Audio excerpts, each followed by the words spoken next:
Hi and welcome to this video from Thrive Admin Services. I'm Marianne, the Microsoft Magician here at Thrive.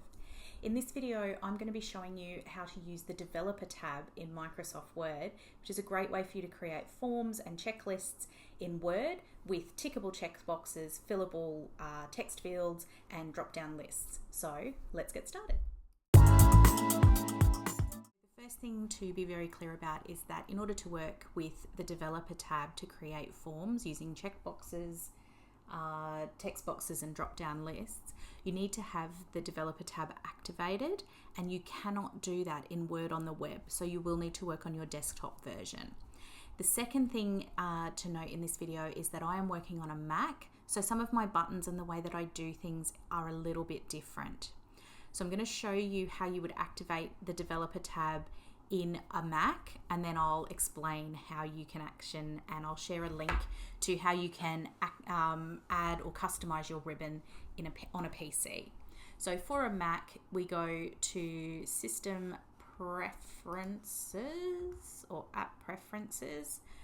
So in Word, we go up here at the top and go Preferences in a Mac, and then we've got a button that is Ribbon and Toolbar. And over here, these are the main tabs, and we're looking to add the developer layout. It may not be here. You may need to move it from this side across, but you need to make sure that it is ticked and on the customize the ribbon option. Okay, so that's how I do it there. And then I get this tab up here, which is the developer tab. On a PC, to customize the ribbon, what you need to do is pop your mouse when you're to change the order or to move anything around. You open the app, so in this case you would open Word, and you place your mouse anywhere in some empty space on the ribbon, and you right click with your mouse, and there will be an option there that's a drop down menu appears, and there's a customize the ribbon option in the drop down, and then it will open that same window where you can then add and edit and move things around on the ribbon. I will share a link in the notes to this video as well. So what we're going to do is I'm going to step you through, so that's how we add the developer tab, and over the rest of this video I'm going to show you how you can add a checkbox, a text box and a drop down box.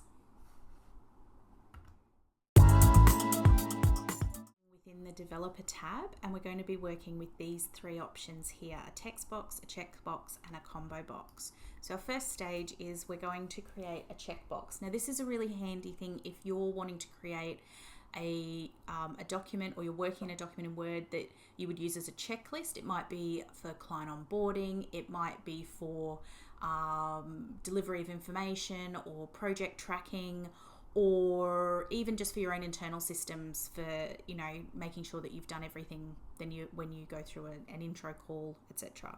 So I'm going to pop in some ideas of what you might have in a list. So we might have discovery call, then we might have proposal,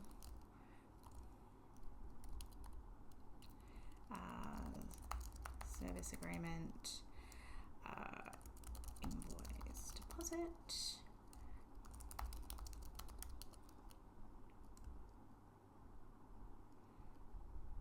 let's do that as a start.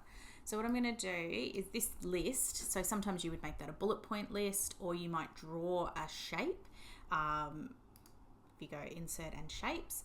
So what we're going to do instead is actually use the text box function as in here. So what I'm also going to do is I'm just going to give myself a little bit of space between these guys so it's quite clear.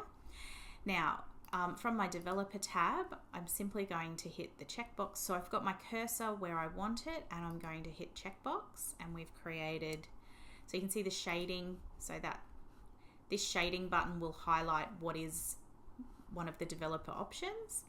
And I've popped a space there, or I can tab it if I like to make sure that everything's lined up. So I can do the same again, checkbox and tab, checkbox and tab, checkbox and tab, and checkbox and tab. Okay, so in theory now what I've got is I've got a list of checkboxes, and at the moment, you know, the moment someone touches them, they're going to fill around. So the next thing that I need to do is I will protect the form. So now what it's done is it's actually locked those boxes so that they can't be edited. So if I was to send this document to someone in a Word form, which of course I never recommend you do, but if you're working internally with a team and you're working collaboratively on a list, you can protect the form, and then all they can do, they can still, they can't edit anything else here. They can literally only work with these checkboxes.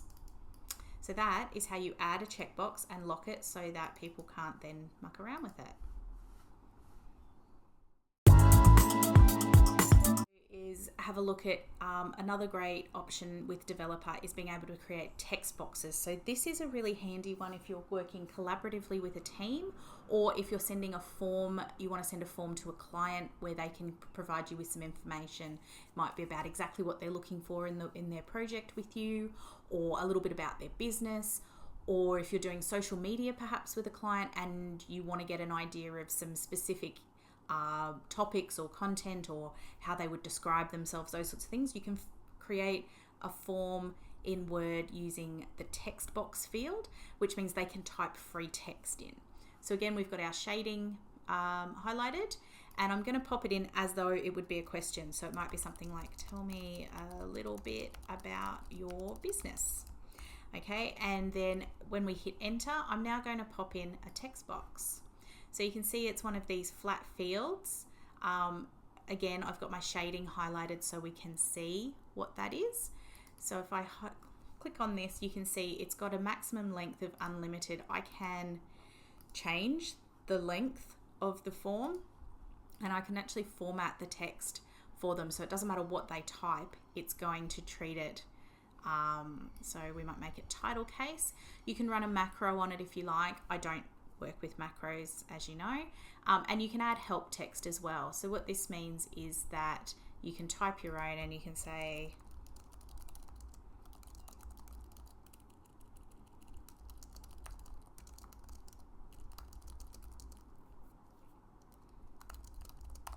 like so. So we go like that, and we go like that.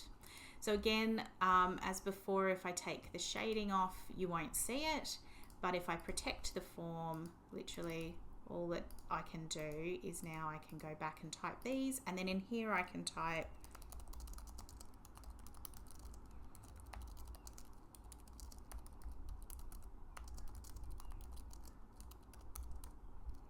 Alright, so it will expand to whatever I'm adding. By keeping the shading on, people can see that this is where they need to type, but it means that they can't actually edit. All I can do, it doesn't matter where I click, it's always going to put it in that text space. So you can't have someone write over your spiel at the top or your question or accidentally delete something. They can literally only type in the space that you've allocated for them. And that's how we create text boxes, and you can put as many of those in a Word document as you need. I'm going to show you how to add a drop-down box to your Microsoft Word document. Now, a drop-down box we're used to seeing in actual forms, so things like if you've worked with Microsoft Forms or Jotform or SurveyMonkey, that sort of thing. You can create drop-down lists in Excel using tables and references. So you can do exactly the same here, but again, it's done from this Developer tab. So if I'm wanting to create one here, I might have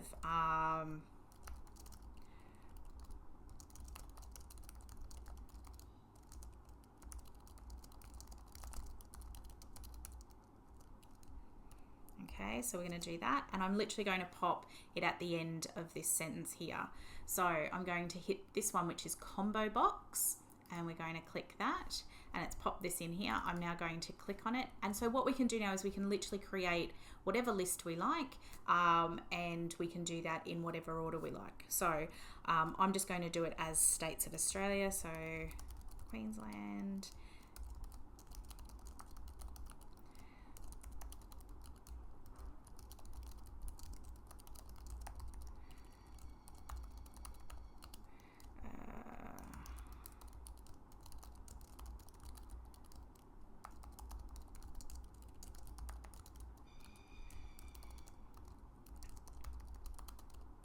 Okay, so by hitting enter as I've typed each one, you can see we've popped everything in there. It's put them in the order that I have typed them. I can then say, okay, I actually want to do them in alphabetical order. So obviously Australian Capital Territory would sit at the top. Using these toggle buttons, I can move it up and down. So I'm just going to go through and do everything in order. Q, R, S, T, U, V. Doing my W and then an N. So here we're going, it's after New South Wales. So that's my list. And you can rename them if you like. I tend to just leave them like so. The bookmark, so this will be state. So there we go. So it's moved it because there wasn't enough space here. If I was to move this, you can see, or if I was to change the size of my font. So if we now do the same as before and we go protect form, you can see it's now turned into a drop down and people can choose something here. So again, I would be able to say it's Queensland and it will shrink to suit the size.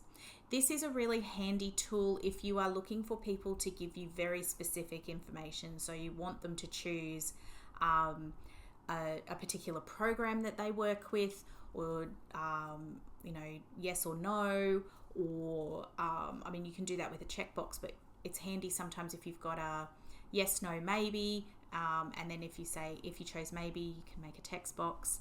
So it gives you control over what answers you get from somebody on a form, and it looks neat and tidy, and it sort of limits anyone's ability to add something you haven't expected before. So I hope this quick introduction to Developer in Microsoft Word has been useful for you. I use the checklists, sort of the checkbox tool and the drop-down lists for my own internal checklists, and it makes it easier because I can literally just jump from section to section and fill things in as I need to. So have a play, add it to your Microsoft Word and see if it saves you some time and helps you stop jumping from program to program to try and achieve a form that works for you. If you have enjoyed this video, I would love it if you could subscribe to my YouTube channel. It will mean that you stay up to date with any of the new content that comes out, and you can make sure that you've got access to all of the latest tips and tricks for working with Microsoft 365. If we are not already connected, then please make sure you are following Thrive across all of the social media platforms. Your support is really appreciated, and it's a way for me to get a better idea of the kind of information that I can share here so that you can work smarter every day with your Microsoft 365 subscription. You can find Thrive on Facebook, LinkedIn, Pinterest, and Instagram, all by searching for Thrive Admin Services. If you have any questions, please don't hesitate to get in touch via any of those channels. Thanks.